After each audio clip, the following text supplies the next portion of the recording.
महापुराणे अथ सप्तदशोऽध्याय।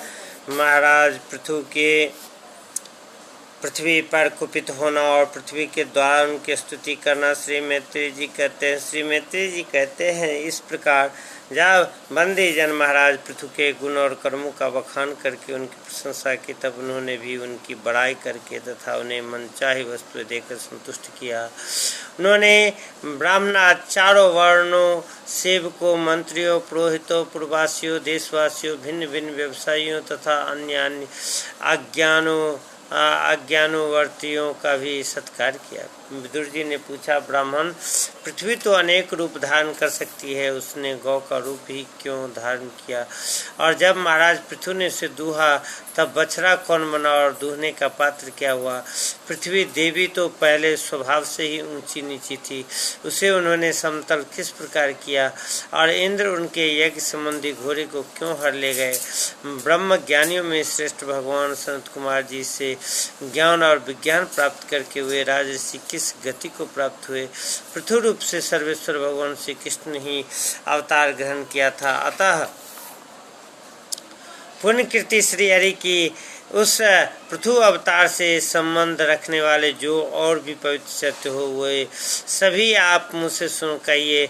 मैं आपका और श्री कृष्ण चंद्र का बड़ा अनुरक्त भक्त हूँ। श्री सूत जी कहते हैं, जब विदुर जी ने भगवान वासुदेव की कथा कहने के लिए इस प्रकार प्रेरणा की, तब श्री मैत्री जी प्रसन्न चित्त उनकी प्रशंसा करते हुए कहने लगे।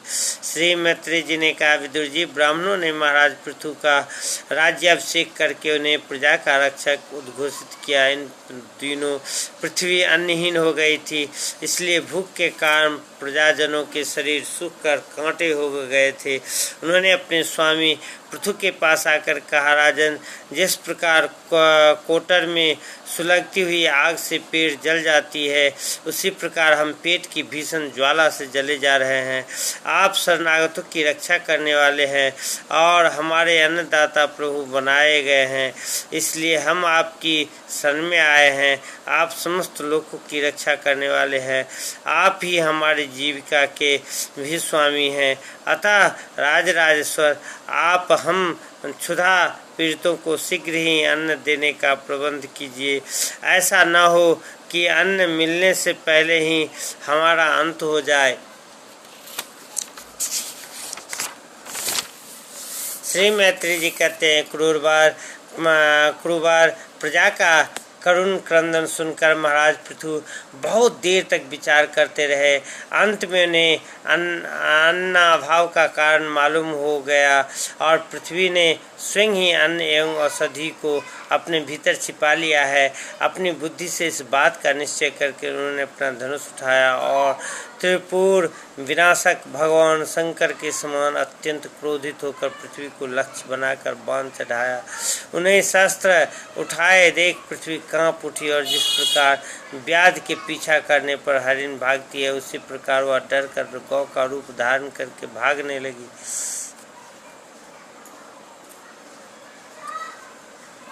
यह देखकर महाराज पृथु की आंखें क्रोध से लाल हो गई। वे जहाँ जहाँ पृथ्वी गई वहाँ वहाँ धनुष पर बाण चढ़ाए उसके पीछे लगे रहे। दिशा विदिशा, स्वर्ग, पृथ्वी, अंतरिक्ष में जहाँ जहाँ भी वह दौड़ कर गए जाती, वहीं उसे महाराज पृथु हथियार उठाए अपने पीछे दिखाई देते। जिस प्रकार मनुष्य को मृत्यु से कोई नहीं बचा सकता, उसी प्रकार उसे त्रिलोकी में बेन पुत्र पृथु से बचाने वाला कोई भी न मिला। तब वो अत्यंत भयभीत होकर दुखित चित्त से पीछे की ओर लौटी और महाभाग पृथु जी से कहने लगे, धर्म के तत्व को जानने वाले शरणागत वत्सल राजन, आप तो सभी प्राणियों की रक्षा करने में तत्पर हैं, आप मेरी भी रक्षा कीजिए। मैं अत्यंत दीन और निरपराध हूँ, आप मुझे क्यों मारना चाहते हैं? इसके सिवा आप तो धर्मज्ञ माने जाते हैं, फिर मुझ स्त्री का वध आप कैसे कर सकेंगे? स्त्रियां कोई अपराध करे तो साधारण जीव भी उन पर हाथ नहीं उठाते, फिर आप जैसे करुणामय और दीन वत्सल तो ऐसे कर ही कैसे सकते हैं? मैं तो एक सुदृढ़ नौका के समान हूँ। सारा जगत मेरे ही आधार पर स्थित है। मुझे तोड़कर अपने को और अपनी प्रजा को जल के ऊपर कैसे रखेंगे? महाराज पृथु ने कहा, पृथ्वी, तू मेरी आज्ञा का उल्लंघन करने वाली है। तू यज्ञ में देवता रूप से भाग तो लेती है, किंतु उसके बदले में हमें अन्न नहीं देती। इसलिए आज मैं तुझे मार डालूंगा। तू जो प्रतिदिन हरी हरी घास खा जाती है और अपने थन का दूध नहीं देती, ऐसी दुष्टता करने पर तुझे दंड देना उचित अनुचित नहीं कह सकता। तू ना समझ है, तूने पूर्व काल में ब्रह्मा जी के उत्पन्न किए हुए अन्न आदि के बीजों को अपने में लीन कर लिया है और अब मेरी भी परवाह न करके उन्हें अपने गर्भ से निकालती नहीं। अब मैं अपने बाणों से तुझे छिन्न भिन्न कर तेरे मैदे से इन क्षुधातुर और दीन प्रजाजनों का करुण कंदन शांत करूँगा। जो दुष्ट अपना ही पोषण करने वाला तथा अन्य प्राणियों को प्रति निर्दय हो, वह पुरुष, स्त्री अथवा नपुंसक कोई भी हो, उसका मारना राजाओं के लिए न मारने के ही समान है। तू बड़ी गर्वीली और मदोन्मत्त है। इस समय माया से ही यह गौ का रूप बनाए हुए है। मैं बाणों से तेरे टुकड़े टुकड़े करके अपने जोग बल से प्रजा को धारण करूँगा। इस समय महाराज पृथु काल की भांति क्रोधमयी मूर्ति धारण किए हुए थे।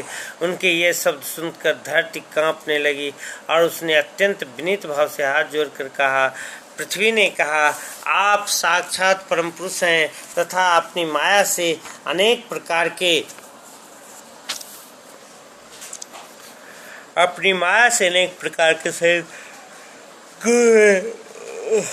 गुणमय जान पड़ते हैं। वास्तव में आत्मानुभव के द्वारा आप अधिभूत, अध्यात्म और अधिदेव संबंधी अभिमान और उससे उत्पन्न हुए राग द्वेषादि से सर्वथा रहित है। मैं आपको बार बार नमस्कार करती हूँ। आप संपूर्ण जगत के विधाता हैं। आपने ही यह त्रिगुणात्मक सृष्टि रची है और मुझे समस्त जीवों का आश्रय बनाया है। आप सर्वथा स्वतंत्र है प्रभु। जब आप ही अस्त्र शस्त्र लेकर मुझे मारने को तैयार हो गए, तब मैं और किसकी शरण में जाऊं? कल्प के आरंभ में आपने अपने आश्रित रहने वाले अनिवार्चनीय माया से ही इस चराचर जगत की रचना की थी और उस माया के द्वारा आप इसका पालन करने के लिए तैयार हुए हैं। आप धर्मपरायण हैं, फिर भी मुझ गौरवधानी को किस प्रकार धारण करना चाहते हैं? आप एक होकर भी मायावश अनेक रूप जान पड़ते हैं तथा आपने स्वयं ब्रह्मा को रचकर उनसे विश्व की रचना कराई। आप साक्षात सर्वेश्वर हैं। आपकी लीलाओं को जितेंद्रिय लोग कैसे जान सकते हैं? उनकी बुद्धि तो आपकी दुर्जय माया से विक्षिप्त हो रही है।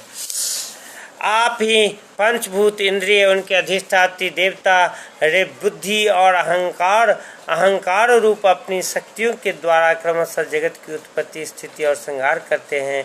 भिन्न भिन्न कार्यों के लिए समय समय पर आपकी शक्तियों का आविर्भाव तिरोभाव हुआ करता है। आप साक्षात परम पुरुष और जगत द्विधाता है। आपको मेरा नमस्कार है। अजन्मा प्रभु, आप ही अपनी रचुई भूत इंद्रिय अंतःकरण रूप जगत की स्थिति के लिए आदि बड़ा रूप होकर मुझे रसातल से जल के बाहर लाए थे। इस प्रकार एक बार तो मेरा उद्धार करके आपने धराधर नाम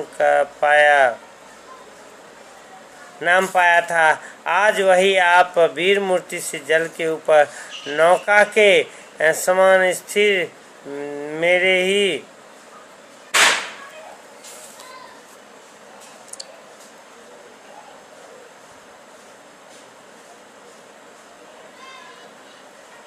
उद्धार करके आपने धराधर नाम पाया था।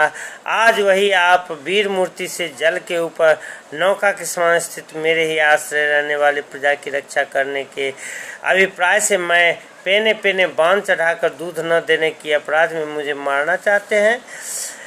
इस त्रिगुणात्मक सृष्टि की रचना करने वाली आपकी माया से मेरे जैसे साधारण जीवों के चित्त मोहग्रस्त हो रहे हैं। मुझ जैसे लोग तो आपके भक्तों की लीलाओं का भी आशय नहीं समझ सकते, फिर आपकी किस प्रक्रिया का उद्देश्य न समझे तो इसमें आश्चर्य क्या है।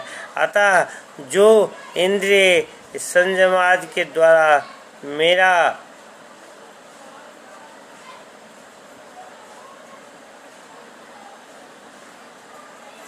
विरोचित यज्ञ का विस्तार करते हैं, ऐसे आपके भक्तों को भी नमस्कार है।